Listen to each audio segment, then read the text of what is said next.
Ghaffar Khan was born to a humble farmer, Bahram Khan, chief of a small tribe. Against the then prevailing trend, he chose to educate his children in schools run by the British. Ghaffar Khan grew up with a loving, broad-minded family who treated all guests with equal respect. In those days, there was no custom to note down birthdays, so the exact date of birth of Abdulghafar is not known. But history records that he was born to the Khan Bahram Khan of Utmanzai village in 1890. This village is in Charsadda Tehsil of Peshawar district, Pakistan. It was at a missionary school that he saw his teacher performing service to the needy. Abdulghafar Khan was tremendously influenced by the spirit of selflessness, a virtue he would master in abundance later. In those days, it was considered extremely prestigious to join the British Indian Army. A young, well-built Pathan standing 6 feet 3 inches tall, almost immaculate, he was selected to join the frontier guides. But when he saw British officers insult his friend, who was a cavalry officer in the Peshawar regiment, Ghaffar Khan quit. He could never stand for injustice. Ghaffar Khan had a vision. He realized that education and learning would be the first step to remove Pathans from this misery. He knew that this violence is directly linked to illiteracy. He dared to open schools to give basic education to children. Did he have any idea how much trouble lay ahead? He must have. For he was scarred for life. The British felt threatened. He was sent to jail, made to walk in blazing heat with no water or food, chained to a vehicle, kept in jail with no food, in extreme cold with a torn, flea-ridden rag for cover. But all this only made Ghaffar Khan even more determined. In the tradition of those days, only the boys were sent to school. Ghaffar Khan realized that education should not be only for the boys. He encouraged girls to be educated too.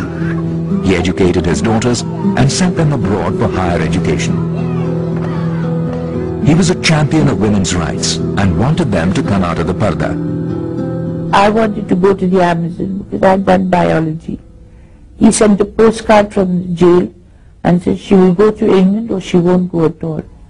And I said, you're going to send me to England? I said, to do biology? I said, first of all, you think I'm going to the British? I said, after what they've done to us, you think I'm going to go to England? I don't want to hear about England. He said, then you can stay at home. So you stay in Peshawar.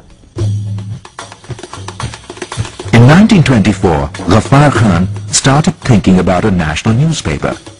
Finally, in May 1928, his dream was realized, and the first issue of Pakhtun was published.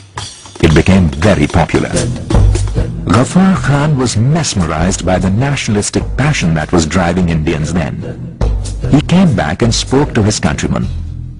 Thus, the idea about an organization to bring about social reforms was conceived and realized in 1929. They called it Khudai Khidmatgars, the servants of God. Khudai Khidmatgars had to take a vow before joining, a vow of non-violence, to renounce revenge and anger towards oppressors and wrongdoers, to treat every Pathan as his brother and friend, and to serve humanity in the name of God. This was no less than a revolution in the making. The more the British would torture, the more would join in. The British drove trucks into a human war, killing several people. They ordered soldiers to shoot at unarmed men and women.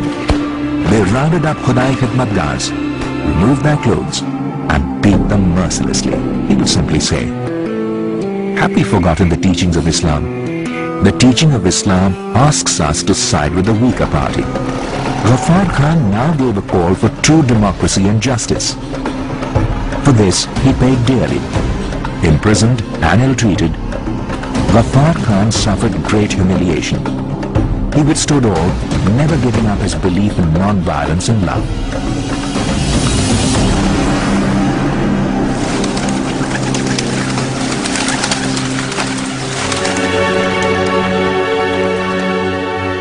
Ultimately, when Ghaffar Khan was very dangerously ill in prison, he was released.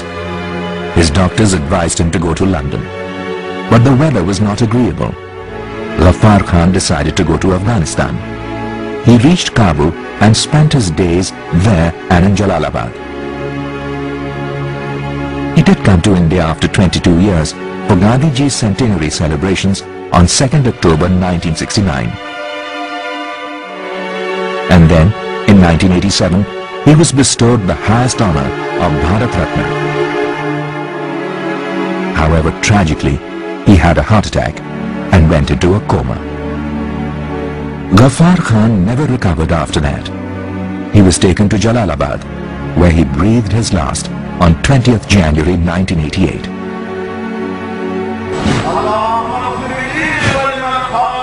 When he died, a sea of people poured into Jalalabad. Rajiv Gandhi, the then Prime Minister of India, postponed his other plans and rushed to Afghanistan to offer his respects. This great legend held no post, and yet he forced one of the world's most powerful nations, Russia, to call a ceasefire. Highest officials of countries and governments paid homage. Even in his death, he remained the Badshah, the King of Kings. Another important difference between Ghaffar Khan and the Taliban was that non-Muslims were equally important to him. Ghaffar Khan always said that he and his Pathans would protect Hindus, Sikhs and Christians living in northwest frontier province where Muslims were in majority. He always cited the influence of two non-Muslims on him. One was a white Christian schoolmaster called Vikram, and another was a Hindu called Mohandas Karamchand Gandhi.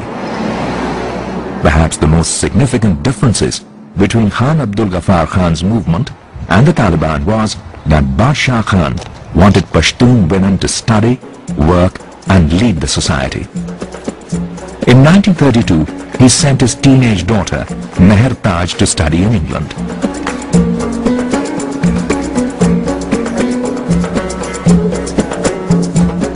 We also know from his recounts that Badshah Khan was enthusiastic about the Buddhist heritage of that region. He respected all religions and the Buddhist history in that area. The subsequent destruction of the Banyan statues would have surely broken his heart.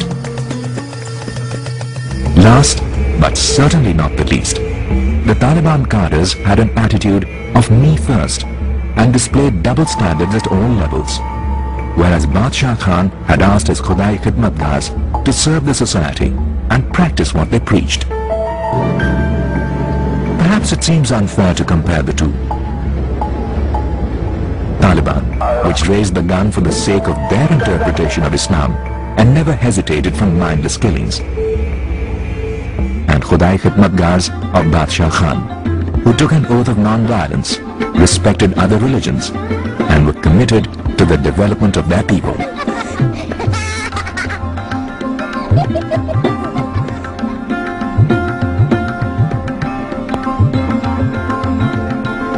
The life of Abdul-Ghaffar Khan is an inspiring saga.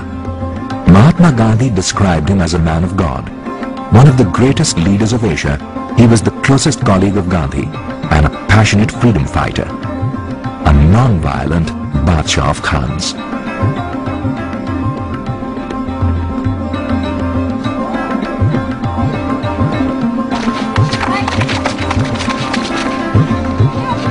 Badshah Khan's life has the capacity to speak meaningfully to an inhabitant of our times, to one who is young, or Muslim, or both, or neither.